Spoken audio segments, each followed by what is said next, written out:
Hey, Pyrocore Entertainment fans, listeners, and viewers. As you all know, through Adrenaline Cinema Podcast and Pounds to Pixels Podcast, we have done some key interviews with actors, a director, uh, TV show people. We've had Kevin Smith, we had Mike and Ming from Comic Book Man. I had Patricia Tolman on. I actually did a quick like audio interview with Doug Bradley that never really got aired, but it will be aired soon. But with that, aside from all the fame and glory that goes out there with all the stuff that is in media that all people we do know, we want to show some love to all those people that are out there that are working in the independent world. And with that, we have a friend that's out there that is an independent filmmaker that has done some independent work himself. And with that, we're going to discuss that with our one and only Adam Gonzalez, who has done his own little short film called The Raven. And amongst this particular interview, as you see, for those of you who are watching, we have the cast and some of the crew, and that would be Adam, his actors, and somebody who did the sound. And with that, we're gonna go through with this, and we want you to hear what they have to say, what we're gonna talk about, and then at the very end, and even including in the links, you will have an a teaser trailer link to look at what's going on with this particular short film, The Raven. So with that, I'm gonna leave this in my friend Rob Mota's hands. Oh boy. I should be the last one to do this. And by the way, you have interviewed all those people? I think I interviewed my mom. That's Yes. the extent of what I have done Yeah. here. So Yeah. I'm new to this game. No, so seriously. So thank you guys so much for coming in. I really appreciate it. As a matter of fact, Adam is definitely a friend of the podcast. He's done several of them with us. Um, Always fun to have him. And Jorge has actually jumped on once in a blue moon. And Chaos has followed that, well, especially with him and Adam on it. So I really As appreciate always. that. But you know, it's interesting when Adam said that he was doing a short film. I was shocked, and not shocked because I didn't think he could do it. So the way I know Adam is through Best Buy, believe it or not. Adam and I used to work together. As a matter of fact, he was my manager. Kind of.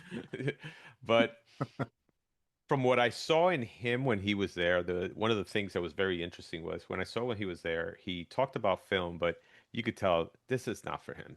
He has something else planned that's a lot bigger than this. And when I heard that he went into filmmaking, I was not surprised, and I was actually a little envious because I came also from a film and television background.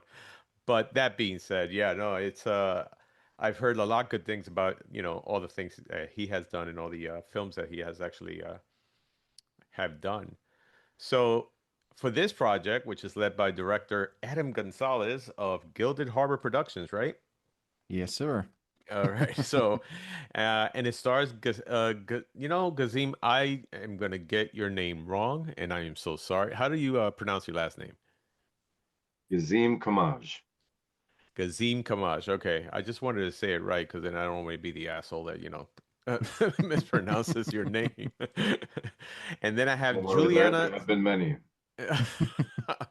and then I have Juliana Slem. You're Oh wait, muted. you're muted. You're muted. Leme? Sleme. Sleme. Okay. Yeah. Juliana Sleme. Look at that. I pronounced your name wrong. Look at that. And then Glenn Robert Ford, the easiest name out of all of you guys. Can't mess That's that you. one up. I think you pronounced his middle name wrong. Yeah, Oh yeah, it's actually that's right. It's Robert. It's Yeah. Robert. Okay. Glenn Robert 4D. Listen, I go by Robert in my other job, so but that's another podcast. All right, so the film is already making waves, having been nominated at the Newark Independent Film Festival for Best Art House Short Film and Best Original Score, and it's also set to screen at the Yofa Yonkers International Film Festival and the International Puerto Rican Heritage Film Festival later this year. So yeah, today I'm actually very thrilled to be joined by Adam in the cast. And so, Adam, I'm going to start with you. What first inspired you to adapt Edgar Allan Poe, The Raven, into a short film? It's a long answer, but let's just say back in 2015 when I visited Edgar Allan Poe's house in the Bronx. So he actually has a few um house museums from like the houses he used to live at. They're throughout the East Coast. But the one closest to me, because I live in New York, is the one in the Bronx in Fordham. Um, that kind of like started sparking the idea of like, oh, I want to like make a movie about his life. But at that time, I didn't have the know-how, the resources, the skills just yet. So I was like, well, wait until it happens. Fast forward 10 years later, um, I've been writing the feature film about his life for the past couple years. And I want to say like this a little bit over a year ago, I realized that I might miss my window to actually do the film during like summertime or fall time because once winter hits, it's a lot harder to like get a film going.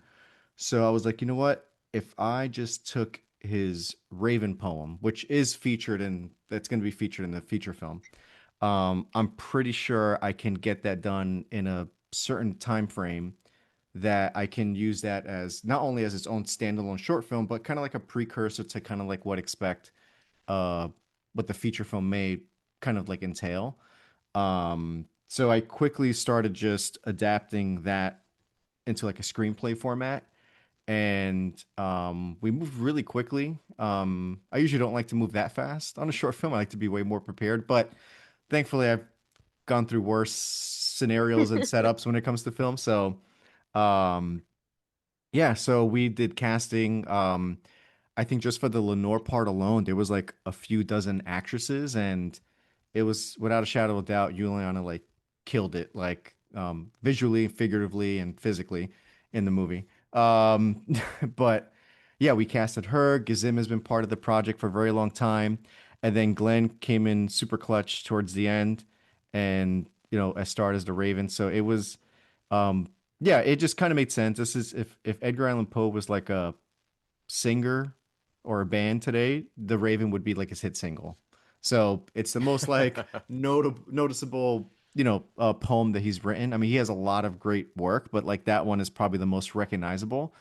So I figured, you know what? Let's like strike while the iron's hot. Let's get this going. We won't go crazy with it. We'll keep it simple where it needs to be simple. And then yeah, it was it's I'm kind of glad I went that route because it buys me another year or so to like finish up the screenplay for the feature film.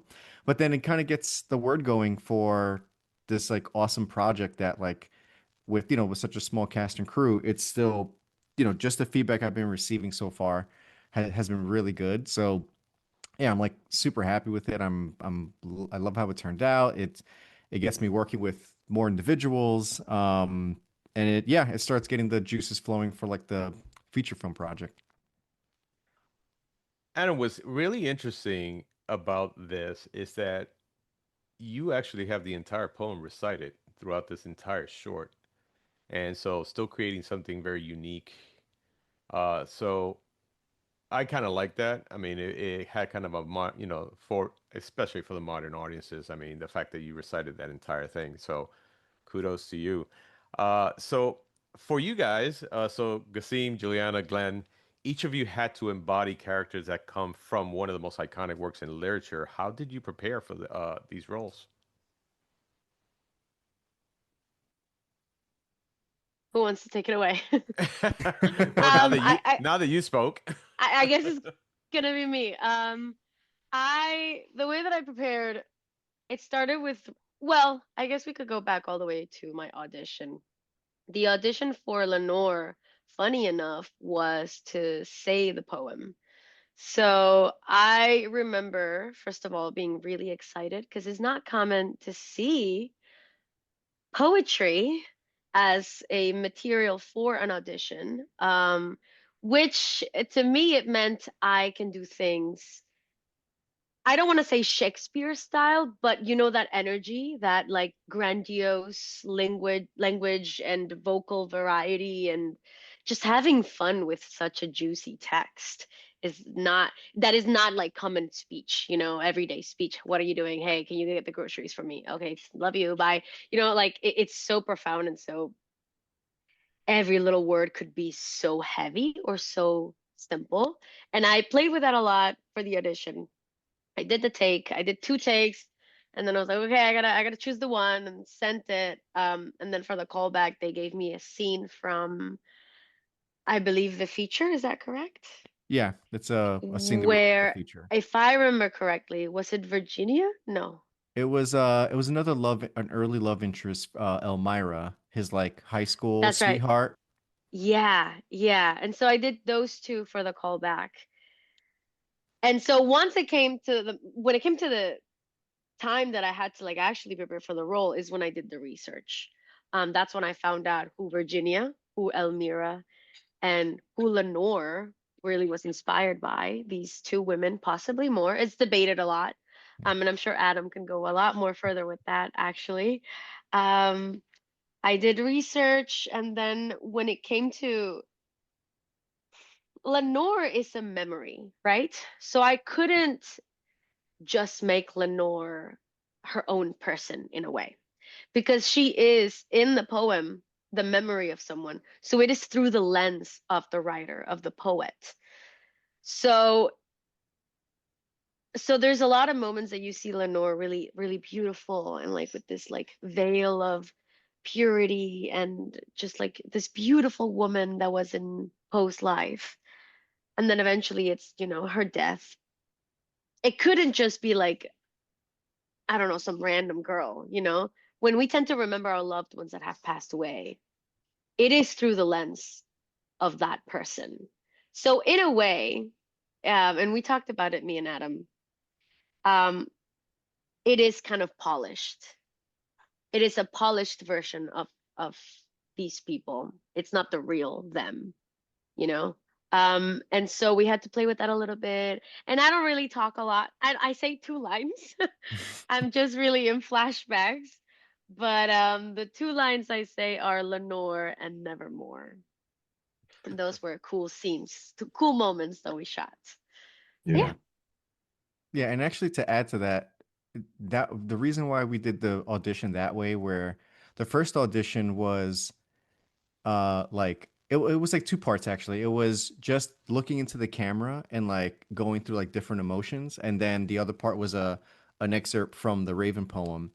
And um I just wanted to see like how much acting can come out from someone who doesn't say anything, because that was going to be like the direction we go with the with the actual short film. So um it turns out that's like partly apparently a lot harder than just getting something with words. So from at least from the feedback, they're like, yeah, that was actually not easy to do, because yeah, you're not memorizing lines, but now you're like hyper focused on your face Emoting. emotions. Yeah. And it's actually funny, like in real life, people, it's not like people like don't want to cry. They don't want, like, they actually hold back, and it's only until like it hit its peak that it starts to come out. So that's kind of like what I was looking for, what we were looking for when we were casting, and like you and Leona like hit it like exactly. I could have just taken her audition, just put that in the movie. Like that's how like good it was. But yeah, you hit everything right in the head. Yeah, it's like this like it's a very selective memory because it's from Poe's perspective. So, he's Yeah. gonna choose what he remembers about her. Yeah. Right. Yeah, Yeah. and it Yeah. I lands mean, well. Nice. for me, it was going through the poem a lot, and uh, after my like third or fourth, maybe even fifth read through and practice in my home, I started to realize that each word in each line could potentially be its own line, because the way that he spoke, the way that he wrote, there was such power behind everything. And it was just a matter of figuring out how to make it as mystique or grandiose as possible, but capturing all the emotion and then a little mixture of channeling my own emotions to match what I felt he may have been feeling while he was writing this. And I feel like it helped. Yeah. Very Yeah, cool. that was a very long shoot date. We'll get into that, but that was yeah, because they went through it. And as for me, I mean, I didn't have much dialogue. I just kept saying the same Never word. mind. I felt like Groot in Guardians of the Galaxy. But I'm a dark, ominous um, presence. So I channeled my energy and my mannerisms from like boogeyman of horror movies or Mm. something like a Darth, like a Sith character of Star Wars or something like that. So I tapped into those references regarding my character, the Raven. And Adam is just a genius when it comes to attention and detail. It's very great. Appreciate it. Adam, it's funny because when I remember when you spoke about Edgar Allan Poe, I try to remember to see if there was any kind of a movie that has ever been done about him, and I couldn't recall of any. There's been a lot of works of him. It's Uh, so my question to you yeah, is, how do you try to keep something like this fresh when you had things like, especially like the Fall of the House of Usher, which actually that was was great. yeah, that was a very great show. And so I was just wondering, and of course, there've been, anything from things that have been inspired by, Edgar Allan Poe, like, everything from The Black Cat, The Pit and the Pendulum, I believe, and The Mask of the Red Death. And Yes, so I'm it's just wondering, Telltale Heart too is another one. yeah. yeah. So I'm just It wondering how you think that, hey, finally Edgar Allan Poe will be the focus of this, and how do you keep that fresh, and how do you keep that kind of like I'm not gonna say competing with everything else, but to try to bring a new light to that. So majority of the time, people make movies about his poems. So it has Right. nothing to do with him. It's because he and what's funny is that he's known for his horror stuff, but like he actually wrote a lot of like romance and comedy and but it's just over the years, with the whole telephone game, he wound up becoming like I want to say stereotype, but like he wound up becoming more popular through like the gothic realm, which listen, if that's what's held over time for people to get into his work, so be it. But in the more like late, in our generation, yeah, most of the stuff that they make is based off of his poetry. The only two instances that he was actually, from what I understand, that he was on screen was The Raven, which was with John Cusack, but which I was like really looking forward to seeing because this was during the time I was already working on a version of a Poe movie. And I'm like, oh, great. Well, someone else is going to do it. So I probably won't have to do this movie anymore. And then, especially with the way it was promoted, I was like, oh, this feels like it's going to be a movie about his life. But it wasn't. It was a made up story about um, a detective who was catching a killer who was inspired by Edgar's poems to recreate murders. So they brought in Edgar as like a unique perspective to the case to help solve the mystery, which never ever happened. Um, so he was almost like I don't know, Sherlock for himself. kind of. Which, funny enough, Sherlock Holmes was inspired by Edgar's detective story. He was the first person to create the detective genre, but that's another fun fact. But yeah, so I would say this: the way John Cusack played Edgar Allan Poe, I thought was brilliant. It was great. I felt like he was. I felt like if he was just in a different movie, it would have been bananas. But yeah, I still like the movie, but me knowing how much I know about Edgar Allan Poe, I pick up some of the small details they put in there, but they're not obvious enough for just like a regular person who knows nothing about Edgar Allan Poe. So you don't really learn about his life and his tragedies and his work. Um, I guess it's a cool play on like a what if scenario, but it's not a movie about him. The second thing that comes to mind is the Netflix limited series called The Pale Blue Eye with Christian Bale. So Christian Bale goes to a cadet military camp, and at that camp is a young Edgar Allan Poe who's in the army. And again, he's helping him solve a murder. I don't know why he's always helping solve a murder. Like, I guess that's a reoccurring theme. Again, they drop like, little tidbits and facts about him, but like it's not about him. He's always like a B character, but they always promote it as if like he's the main reason, which I get it. You're trying to get your audience to come see this. That is not the direction I'm gonna go with the feature film. It's about Edgar Allan Poe. He's in every single shot, every single scene. Even in this short film, he's 95% of the movie, even though like in reality, the Raven, the protagonist, has no name. It's not Edgar Allan Poe, but we approached it as if it was Edgar reminiscing about Virginia, who was his real life wife, but she was being played as Lenore. So lots of layers, but yeah, so I'm still in a very unique position where there still has not been a movie made about him.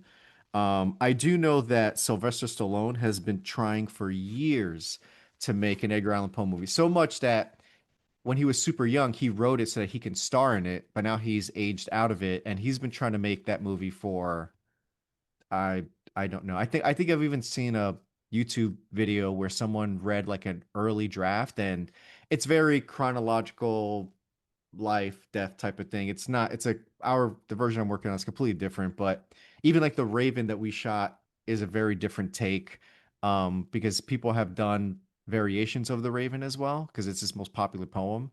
um but yeah, I mean, even The Simpsons, they were like one of the first ones to do it, with Homer and then Bart coming in as the Raven. That was that's my introduction to Edgar Allan Poe, was because of The Simpsons. That was the first time I've learned about him, and then ever since then, it's been downhill from there.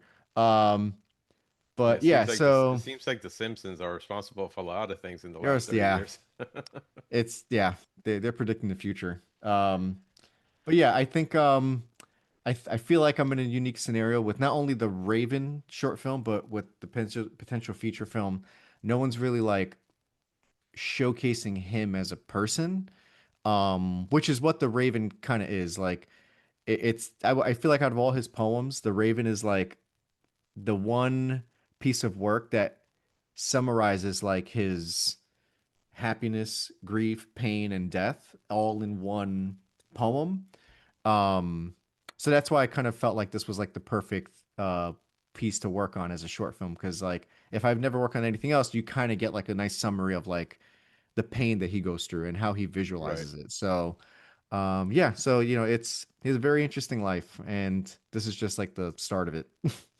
Yeah, no, and let me tell you, I mean, since the poem does deal like with grief, madness, and that haunting presence of death, um, how the hell did you, put all that into a 15-minute short? How were you able to just, put those heavy emotions into that? Well, thankfully, because we didn't decide to like change the words, which is another thing that they like to do to modernize his poetry, um, I just followed what he said, and we just kind of rode with the waves. Even when we were filming Juliana, I just put like some super sad music in the studio, and then I had her talking to the camera, and she was just in character, even though you don't know what she's saying. Everything that she was saying was something that she could have been, we could have heard on screen. Mm. So it was a lot of just like feeling the emotions. It's just, yeah, I mean, I don't want to explain their emotions. I'll let you guys explain how you got into it, but um yeah, I think it was just tapping into like just to make it authentic. That's it. Like for me, it was authenticity. I didn't want to make it feel modern. I didn't want it to feel like I filmed it today, as close as small of a budget and production it was. I still wanted it to feel like all I did was just bring the camera to the 1800s and you were just watching what was happening. So that was like my main goal. Right. So, Gassim, you in particular carry pretty much of the film's emotional weight as post grief and madness, intensifying and everything. Uh, what was the most challenging aspect of portraying that descent? It was hard to just accept that whatever it was the take was good enough because I'm like, you're stepping into some big shoes. I am playing Edgar Allan Poe and I am trying to reenact one of his most famous poems. Am I doing this right? Am I angry enough? Am I sad enough? Am I crazy enough? All these things were running through my mind the entire time. I can't like that was my exact feeling and emotion. That's why I was able to just answer that question. It was Adam, you remember, we were like kind of like going at it. It took us Yeah. quite some time. Like I got there before the sun came up, and I left when the sun went down Yeah. to your basement. So um, it was just it was tough to accept that whatever I did was good enough. Like what would Poe say? um, Yeah. and also, trying to channel whatever emotional weight or experience that I went through in the past couple of years, just trying to relate that to the feelings and perform it to the best of my ability.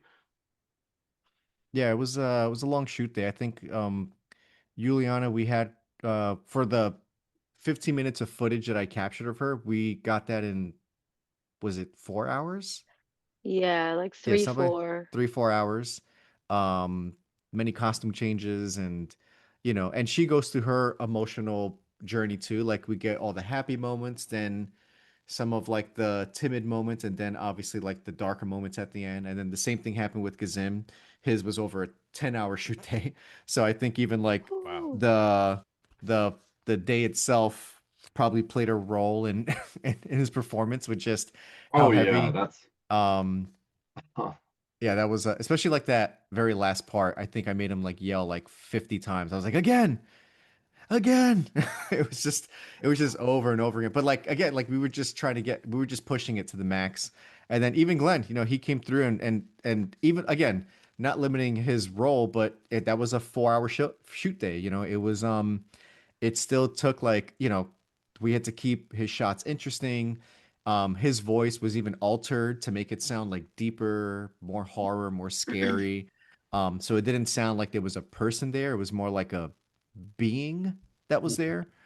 Um, and fun fact, the original plan was to get all three actors at the same time, but due to like scheduling and other circumstances, I had to film everybody separate, but still make it feel like they were in the same movie.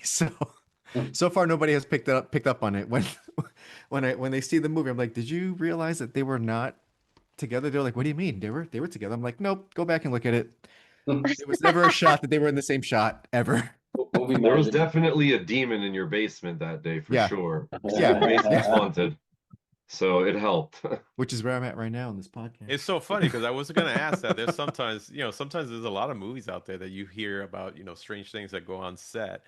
So, Gazim, you're saying that strange things were happening on set, or is this No. just you joshing? No, so I'm just teasing him because he really turned his basement into a Yeah. 19th century cabin. Yeah. And we did some cool stuff, and I'll let Adam talk about it, but like we turned a TV into a window, and yeah, it was crazy. Like if you could just walk in there and feel it, and we set the mood, and yeah, just channeled it. Adam coached me through it. Like, listen, I feel like this is what he may have been feeling at this time. I feel like you should do it this way and say it this way. And that's what we did. We did a few different.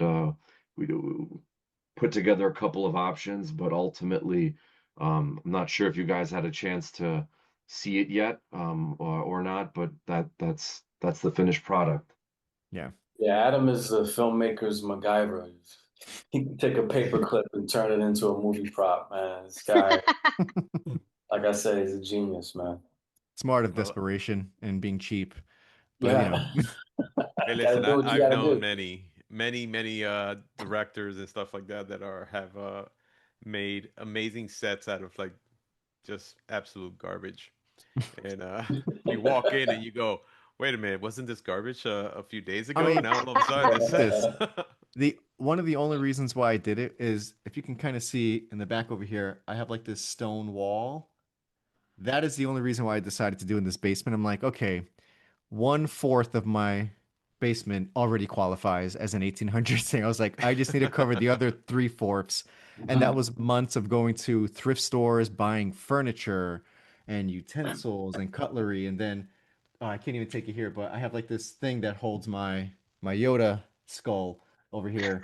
Um, just all this stuff, and then buying all the wardrobe. That was another thing, Hmm. coordinating with the actors, getting wardrobe, and it was just it's a lot harder doing a period piece. I would say that. Like, if you want to make a movie, make a modern movie. It's a lot easier. It's because people could just show up with their clothes.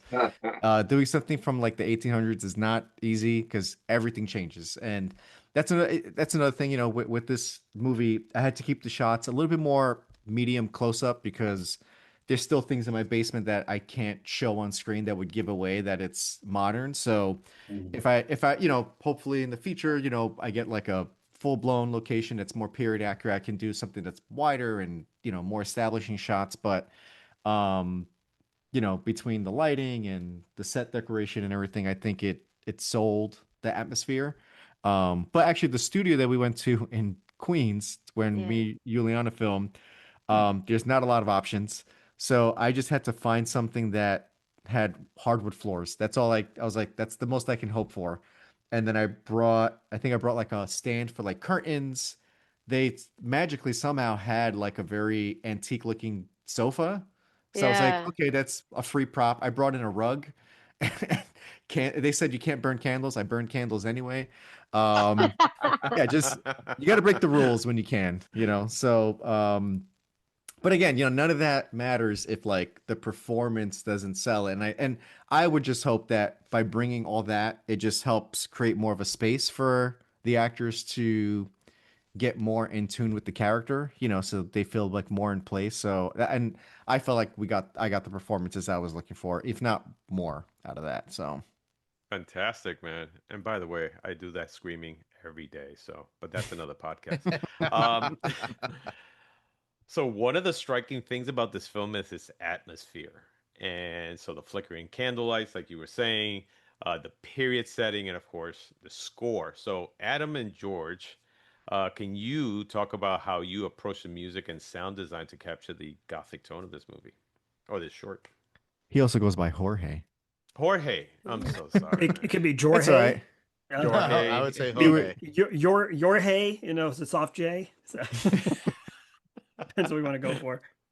Um, yeah, so for the music, Adam, as he mentioned before, wanted authenticity. And so had sent me he had sent me the short film with Moonlight Sonata in the background. And he said, I want to go for something like this. And I'm like, well, speaking about big shoes to fill, right? We have Poe, now we have Beethoven. So trying to figure out how to do that. Um, what my approach was, I'm thinking, okay, we want to keep things late classical, early romantic period.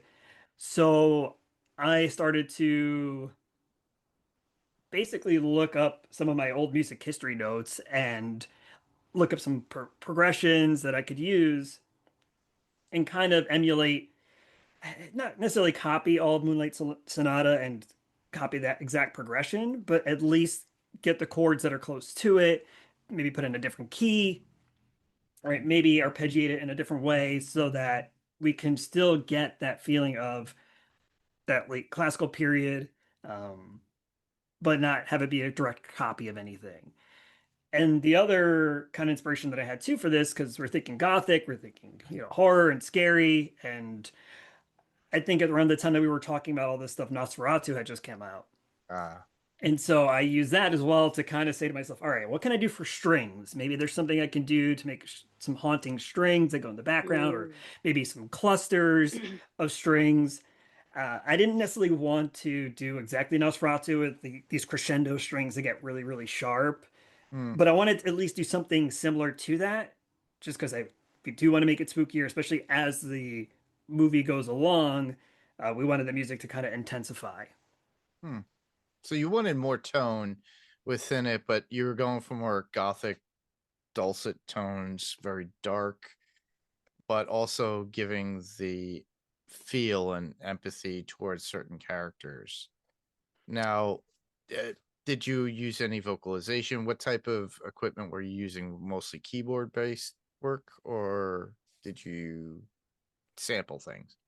Yeah, so it's mostly keyboard. I mean, I programmed a lot of it, so it's mostly keyboard. The strings I programmed as well. I don't think there's any live instruments. I tried to make them sound as live as possible. I always try to do whatever I can to make it sound like a realistic performance. Logic is great for as a program in terms of having sounds and be able to recreate something that sounds very authentic. Um, but yeah, everything in terms of the piano parts, strings, I programmed that. And then Adam took some of those sounds and maybe he reversed it, or maybe he did something to give it more of like a delay or a reverb to give it like an echo. Uh, so I don't know if you want to speak on that part of it, on the changes that you made, but I know that Adam had done a bunch of stuff as well to kind of increase that dark ambience feeling. Yeah, so two things. One, usually, for almost every single one of the films I've worked on, I usually make the music first, way before even filming, because I get inspired by music. For every single movie I've ever written or made, it's come from a piece of music that either I came up with or I got inspired by. So this is one of actually the first films, because it was so last minute, that we didn't have the music. I mean, me and Jorge have been working on the side for, we're building a playlist for the feature film, so we took a lot of inspiration from that.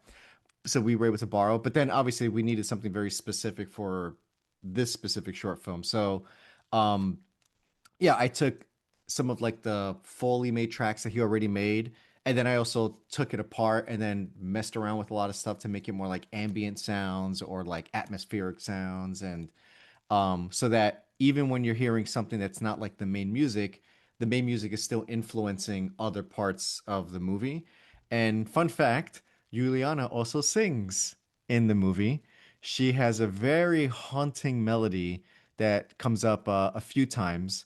And it's a little innuendo or a little Easter egg, I should say, to like the real character that is inspired by Virginia, Edgar's wife, who was a singer, and her the first time that she actually got sick and like coughed up blood was in the middle of her singing to like an audience. So this was like a little bit of like a homage to that. Um, but yeah, and again, kudos to Juliana. Like I was just like, hey, remember how I said you were done filming? Not so much. I need you to sing some stuff for me. And I think I even sent you like a vocal booth so that you can have like a thing. Yeah, Yeah, I yeah, sent over a vocal booth so she could do it in her house and everything. So yeah. but it was great. She gave me like like many takes that I can use, and I incorporating that with Jorge's sounds and then my sound. It blended in very well with each other. Um, and it breaks up the story pretty well, so that, because again there's a lot of reciting from Gazim's character, so having like that little break of like with the music and the vocals and then him reenacting it doesn't make I at least I don't feel like it makes the film stale throughout the whole thing. Hmm. But yeah, it was I love music. Like for me, if you can watch a movie with just the visuals and the music and still understand the story, that means you did a really good job. I just feel like speaking is just like, that's just like a extra condiment. I prefer the music and the visuals to carry it through. And if people can still follow it without like hearing anything that they're saying, then that means that the dialogue is just gonna go a little bit deeper. But Hmm. Yeah. Yeah, if you put Benny Hill or like some sort of circus music to Titanic, it makes it a totally different movie, right? That is true.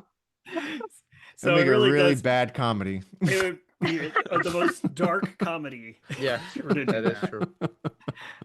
Yeah. But yeah, I mean, like Adam mentioned, though, because of his love for music, and he's a drummer too. He hasn't mentioned it yet, but because he is also musically inclined, it helps me come up with ideas as well. Because a lot of times, as I mentioned, he'll give me a good reference, or he'll just say like, I think for a previous movie that we did, he's like, here are 4 notes. Figure out something to do with these 4 notes. I'm like, I got you, fam. So, so he gives me something to work with, and I can go ahead and come up with something. Oh, Well, That's and awesome. Oh. adding to that, Gazim is also well, actually, Gazim and Glenn, they're writers. So I felt like including them in this project will probably hit a little bit closer to home. You know, Glenn's a poet. Gazim, he raps, he writes, and I feel like they're kind of like modern day versions of Poe, like in spirit. So I don't want to speak on your connections, but I personally I felt like that was a part of the reason why it was great having them both on this project, because I feel like they can appreciate the person they were trying to, showcase here. Big Um, time. and Edgar Allan Poe was definitely like he was definitely the epitome of a struggling artist in every way possible. And again, we're independent artists here. We probably have day jobs and night jobs to pay for the filmmaking work.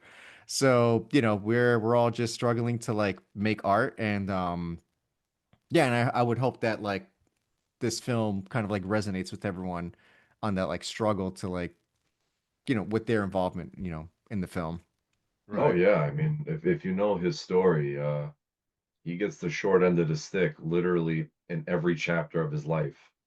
And it's like the artist that's trying to pitch his album to one label and then getting told to beat it and going to another label and getting told scram. And it's definitely something that the struggling artist can resonate with, but also something that the passionate artist can resonate with as well. I mean, I fell in love with literature and writing in grade school, and that's when I learned about Edgar Allan Poe.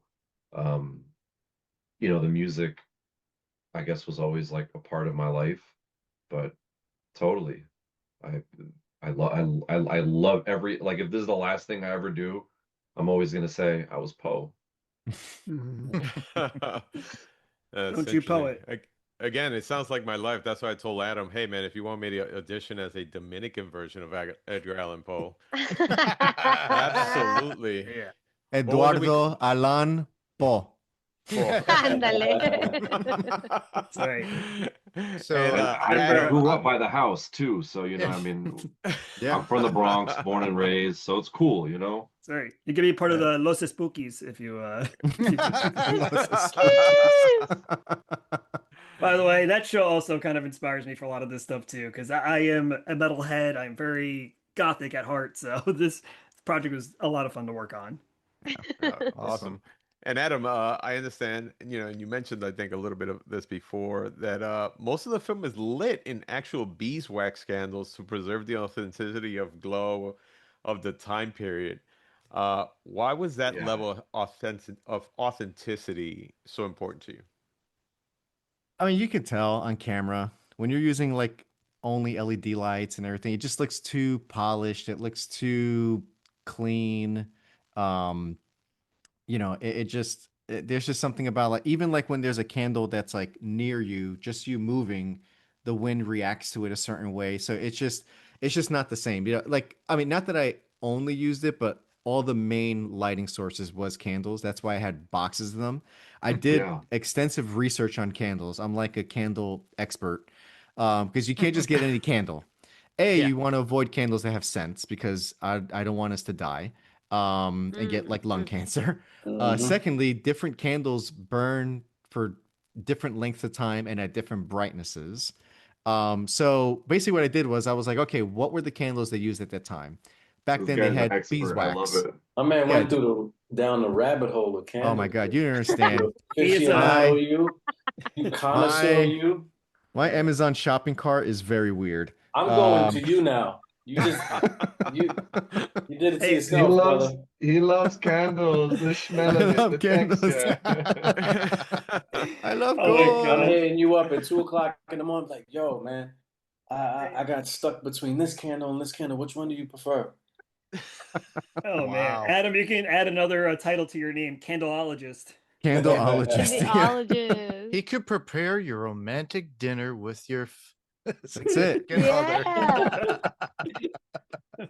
Can you, think I'm can finding you it see, can you refreshing. see Adam trying? Can you see Good? Adam trying to go into like a restaurant, and all of a sudden he just pops two candles on a table Yeah. for a couple? I got it. Let's see. Hey, Adam, what do you think? It's good? Good candle. That's an LED. No, man. Get that garbage out of here. Listen, I have this gothic candlestick. Which candle do you think will go best with the gothic look of this candlestick I thought that here? was a bong.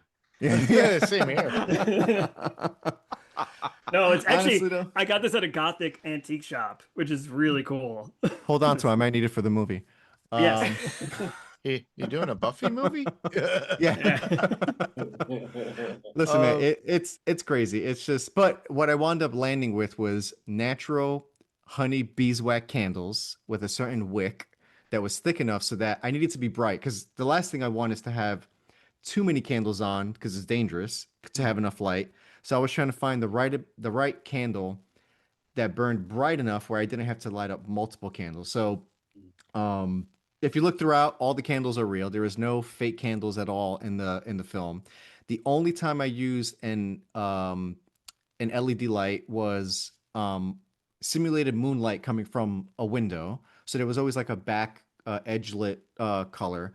And I did have like this small. Do I have it here? I always have lights everywhere. Yeah. Why would I have it anywhere else? So I got all my lights here. I would use a light like this just to kind of like do a little bit of a kicker if it was just a little bit too dark and I just couldn't position something because these have like a candle mode, but it was just more of like a fill. But yeah, all the candles are real. It's not safe because I'm filming in the dark. I tripped a I lot. got the same ones. You bought them for me. I bought them for you as a gift, so I should have bought you candles. So Yeah. Cheapskate. yeah. But yeah, it was like a couple boxes of candles because I had to use it I used some with Juliana, then I used it with Glenn, and then I used them with Kazim. So I burned through a lot of candles. But I have like boxes of candlestick holders and wall sconces, and so it's yeah. I mean, listen, that's probably the route I'm gonna go with the feature film as well. You know, it just looks different. Like you could just tell it feels like you can get burned with the movie, if that makes sense. Like you can feel that the flame is on the screen. And it just looks so good. I did test shots with myself a whole year before in my basement using LED candles, fake battery lit candles, and it's actually harder because no one fake candle looks the same in brightness and in color temperature. So unless I bought like boxes of the same candle, hoping that those LEDs look the same, it wouldn't work. So it actually made my Right. life easier just getting beeswax candles. I just had to get a lot of them and not burn my house down. So that's the only two things I have to worry about. I Nice. actually have a question for you, Adam, regarding Yeah. the atmosphere. Now, music aside and visuals aside, within the movie, what did you use for Foley work? Did you do any additional sound effects within the shots other than just the music and the visual itself to add into that mystery and feel? Yeah, I did most of the Foley work myself. Like when you hear the the drink pouring into the cup. There's a shot where he's burning a sugar cube. We're Mhm. making this absinthe drink. Um, Obviously, I can't like rec- put a microphone very close to a flame because I'm going to burn it. So I Yes. actually just modified someone making like scrambled eggs, and, and that was the sound of the sugar cube burning. Um, and then yeah, and then just like walking around my room with like boots on because he actually wasn't wearing any shoes because I didn't want to capture that on the screen. I wanted to put that after the fact. So, Huh. but I had to like edit the whole movie first, then figure out where the Foley had to land, and then record those separately. That's actually the fun part because like I could do that in my pajamas. Like I could just just walk around my house. Like I tell my wife like, shh, don't say anything. I got to open the door. Just like record the door opening. So it's just me walking around my house, like getting like random objects and sounds, and it's actually kind of fun. You just walk around with a recorder and you do all that stuff. Yeah. But yeah, to me, that's like when I'm at that stage, all the hard work is already done. It's Yeah, I just know. putting like the It's just final sweetening touches. the So pot. I like when I'm at that point because I'm like, oh, all the headache stuff is already done. Um, but yeah, the funny thing about that with Gazim's character, um, he did so it's funny. This character has like two vocal styles that's going on. It's what he's actually saying on screen where I'm filming him, and then his inner dialogue of what he's saying to himself. So we filmed all the on-camera stuff one day, and then Gazim in his home studio did a whole separate session, just him doing the inner monologue and making sure that matched the tone and style and rhythm with the stuff we recorded on camera. So it was a little more technical than anything, because sometimes in some of the iterations that they've made this poem, the person just says what he's thinking, and it's kind of weird. So I think it adds to the madness, the inner monologue that kind of goes on. Adding feeling into the character itself, Yeah. and how it's presented through dialogue. Yeah. It was Nice. it was pretty cool. I mean, and it's rare that you get something that you get to hear what the person is thinking versus what they're saying, because it's always two different things. It's never No one ever reveals what they're really thinking, and what they say is kind of like it's just like a fluffed up version of what they want the person to know. Yeah. So it's kind of cool to kind of see both things happening at the same time.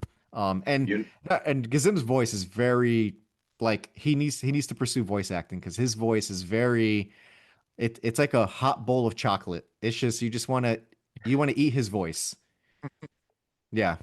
If I haven't told you that already, Gazim, I want to eat your voice. It melts in your mouth. Jesus. That's the first.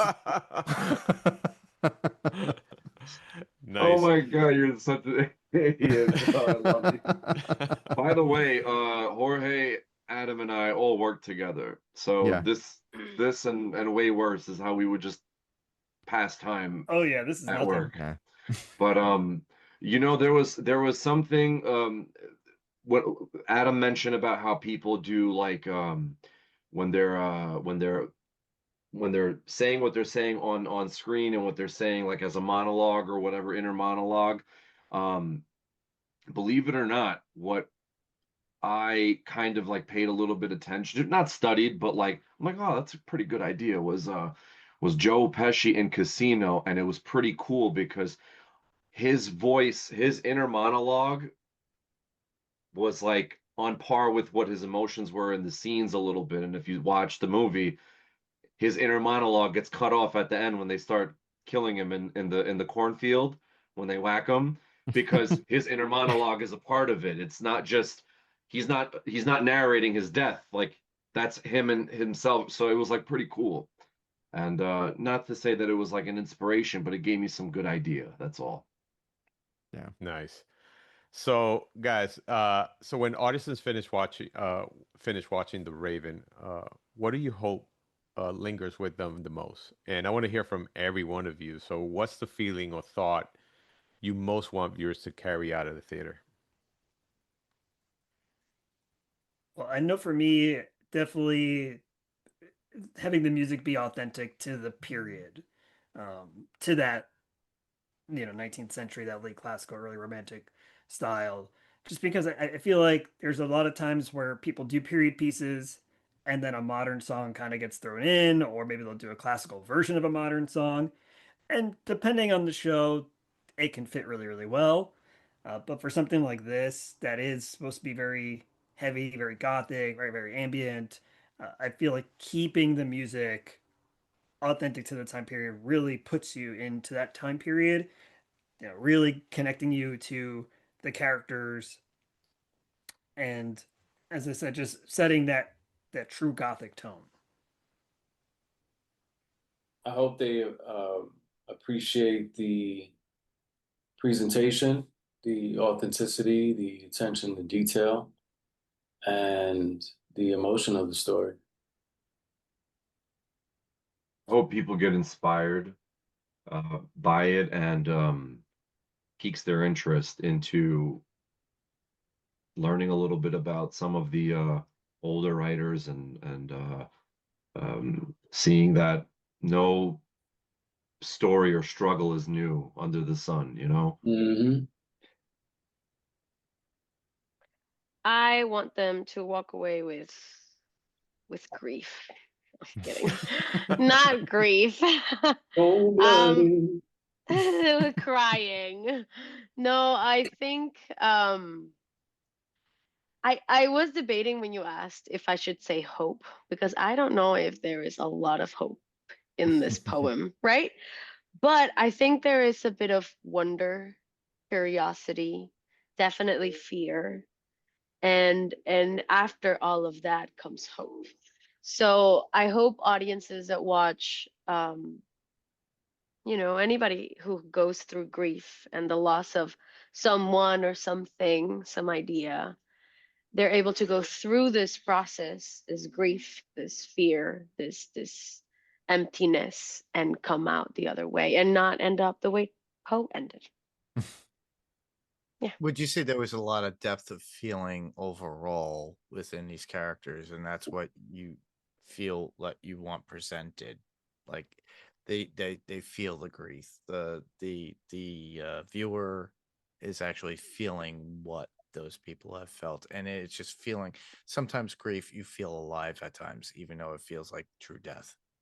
Mhm. Yeah, it makes you feel all of these raw. It's like so unfiltered, so raw. Okay. There's no scene in which we really portray that, and I think we did that purposely because, especially with my character Lenore, she's so beautified, like she's so like I said, polished. I feel like if we were to do the version where Virginia, we see her in her deathbed, she would not look as good. The lighting would not be as pretty. I feel like like the vibe would be a little more rotten, a little more grimy, and like more real, less in Fantasyland.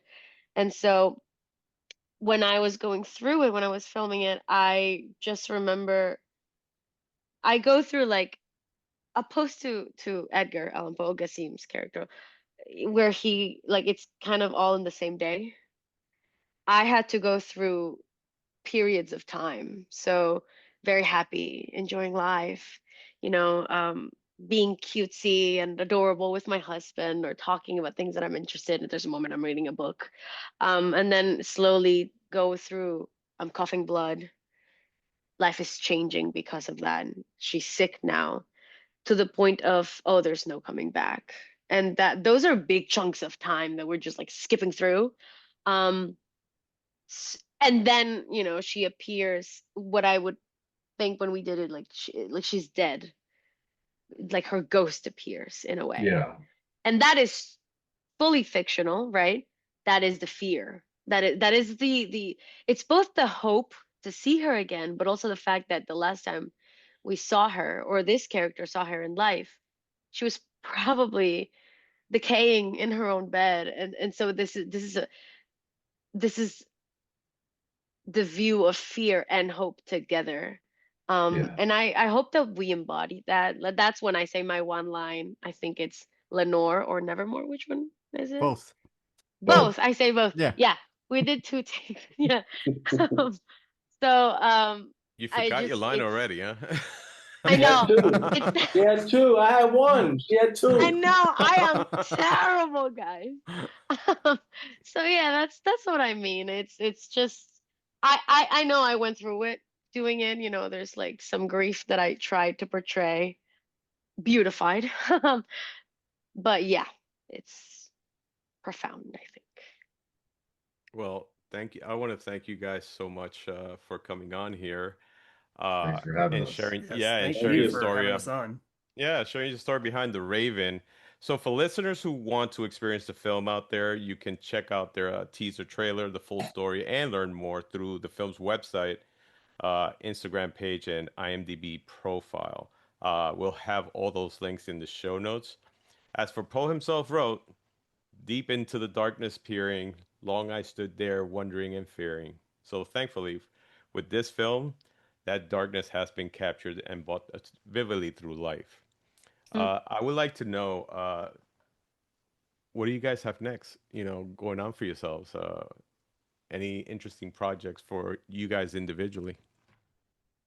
I'm currently working on my third short film, which is based on a true story. Adam is on board as my cinematographer and producer. We are currently in the crowdfunding phase. We have the entire crew and cast and location. It's just a matter of paying everyone now. So Awesome. And you, Juliana? I am going on tour. I'm doing it's a Day of the Dead play. I'm Mexican.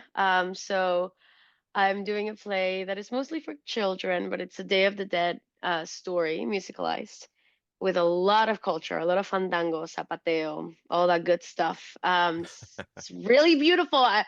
Today was my second day of rehearsal, and then we leave on the 28th.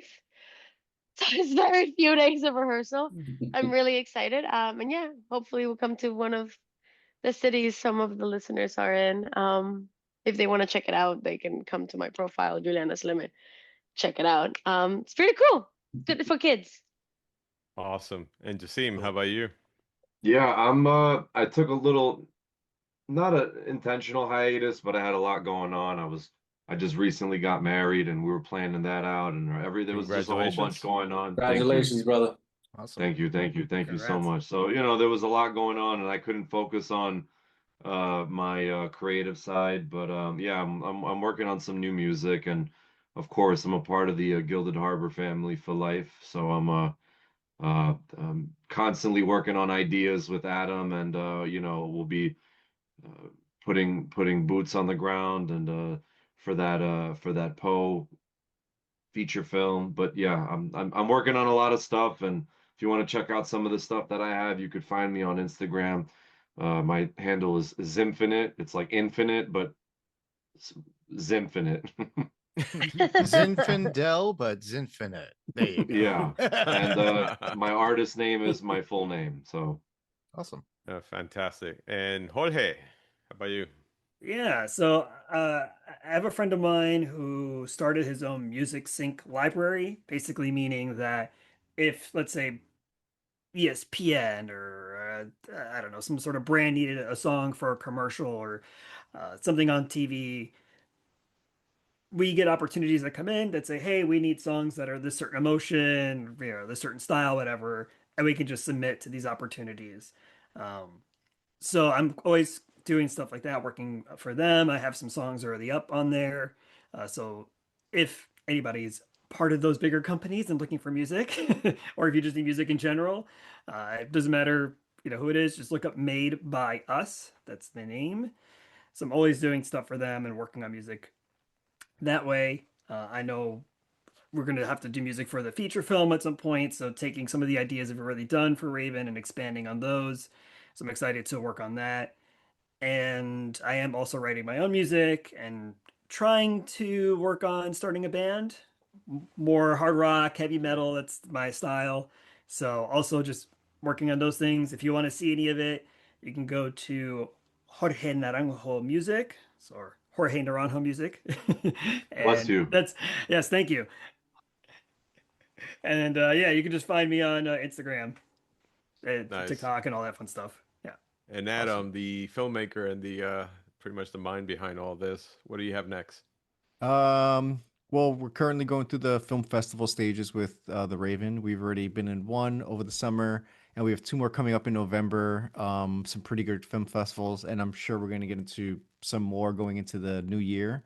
But while that's happening, finishing the tail end on the script for the feature film, and then hoping to crowdfund and then get everything up and running for the spring of next year, if life doesn't throw any curveballs. Um, but yeah, that's kind of like all my efforts is just Poe. I sleep, eat, breathe, everything Poe. My wife is really annoyed by it, but she appreciates it. Yeah, I mean, on top of all these other movie ideas, but that's like the main thing right now. It's just uh, putting the Raven out there, getting it to as many screens as possible. At some point, we'll make it public on YouTube once we finish the film festival run. Um, and then, yeah, if they want to find out more about all the projects, including this one, they could just follow Gilded Harbor on Instagram or go to the website. We post all of our stuff there, and we have links to everyone who I've worked with here. They're also on the website as well, so they can find out more about the cast and crew and everything that they're working on. And yeah, and then also working with you guys on podcasts. We do a lot of a lot of movie talk on this podcast. So, Yeah. which is That fun. we do. So, yeah. Awesome. Well, guys, thank you so much once again for being on here and sharing your stories. We really appreciate it, and we wish you all the luck in the world. And I hope everybody goes to gets a chance to see the short, and we hope to see of course, the film come alive. And with that, I have Mark take it away. And with that, actually, I just want to thank Adam, Juliana, Jorge, Glenn, Kazim for being on, talking about your experience with doing The Raven, the short film, everything that your experiences were with while filming, and your love for the craft that you're doing. With that, for you listeners and viewers of Pyrocore Entertainment, as well as Adrenaline Cinema Podcast, I want to thank you for listening and viewing, and for you to keep up with what we are continuing to do here on Pyrocore Entertainment. All you have to go to is our website, which I am in the following. I'm actually been doing work, everybody.